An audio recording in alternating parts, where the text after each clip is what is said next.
everyone, welcome back to On the Fly. Today we're going to be recapping the qualifying event of the men's Olympic hockey event and taking a look at the scores from today's games. We're going to start off with Slovakia knocking off the silver medalists from 4 years ago with Team Germany. And in this game, Slovakia did dominate pretty much from start to finish. And it was really apparent quickly that Germany had pretty much no quarrel winning that game. Obviously, you see the score with 4-0, Germany getting shut out.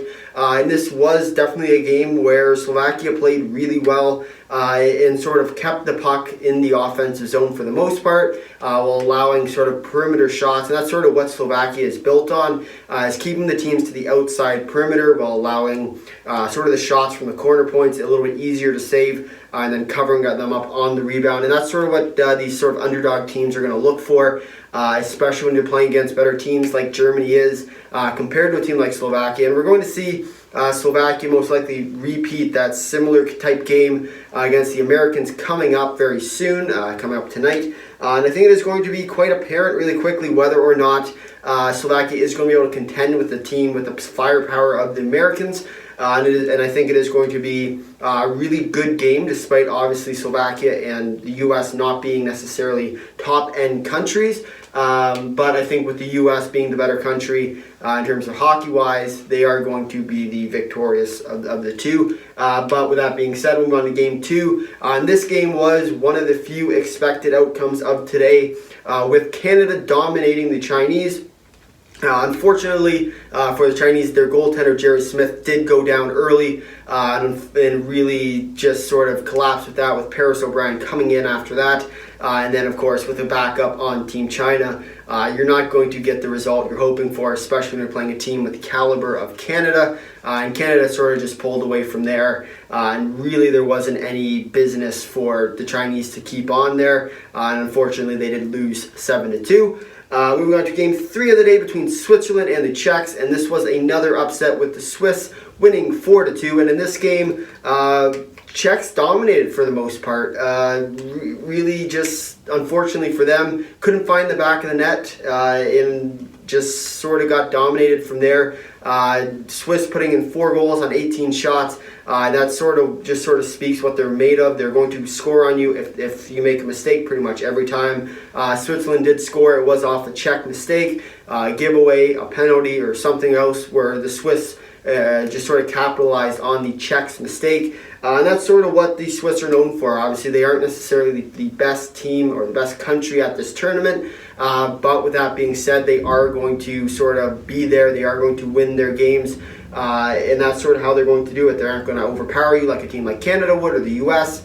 But they are going to sort of play that annoying style where they're going to contain you for the most part and have really good goaltending behind it, with Riedel Barrett coming in there. But at the end of the day, not enough for the Czechs. Czechs are out with the Swiss winning and moving on to the quarterfinals, where they will play the Finns, and I think it is going to be more of the same necessary for the Swiss in order to beat the team like Finland, where Finland is going to be a way better team than the Swiss are. They're going to have to play that really annoying style and capitalize on every Finnish mistake if they are going to win and make it on to the semifinal round. Moving on to the 4th game of the day between Denmark and Latvia. So in this game, as it should be, Denmark did dominate, beating Latvia 3-2. The score was a little bit closer than what they would have liked. However, Denmark, better team in that game. And unfortunately, Latvia just wasn't able to tie it up at the end. But at the end of the day, Denmark is the better team. It makes a lot of sense why they did go through. And in the end, 3-2 was your final. Taking a look at the upcoming games, we are going to start off with the U.S. taking on Slovakia at 11:10 p.m. Eastern Standard Time. That's going to come up tonight. We have Russia and Denmark coming up at 1 a.m. Eastern Standard Time. That is going to be tomorrow morning or today, depending on where you're watching this video.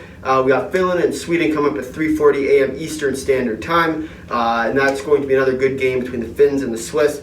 Always a pretty good rivalry, although I think Finland has the edge there. And then finally, taking a look at the final game of the day between Canada and Sweden. So in this game at 8:30 a.m. Eastern Standard Time. So right during school hours for you kids out there watching. And it is going to be quite exciting because obviously two very good teams, and I think this game is probably going to be the game of the day because obviously you have two of these probably the best countries in this game right now. Obviously with the Swedes unluckily getting the 4th spot, having to play a team like Canada right out of the quarterfinals is going to be a tough test. But at the end of the day, I think it's going to be a very good game. I don't know who's going to win because obviously there are two great countries. I am going to favor this side a little bit more, but that also might be a little bit biased. And I think it is going to be that really close, tight checking game. And I don't think there's going to be a lot of goals scored in this game. I think it's going to be probably 2-1, 3-1, and whoever plays the better defensive game at the end of the day is going to come out victorious. But with that, we have all the games coming up tomorrow for the quarterfinal rounds. And if you haven't already, be sure to subscribe and be sure to check it out tomorrow because we are going to have another great day of hockey. We'll have all the recaps there for you there. If you made it this far in the video, thanks for watching. If you like, drop a like. If you really liked it, consider subscribing. Tell all your friends to leave a comment down below your thoughts on qualifying action of the men's Olympic hockey event. Until next time, see ya.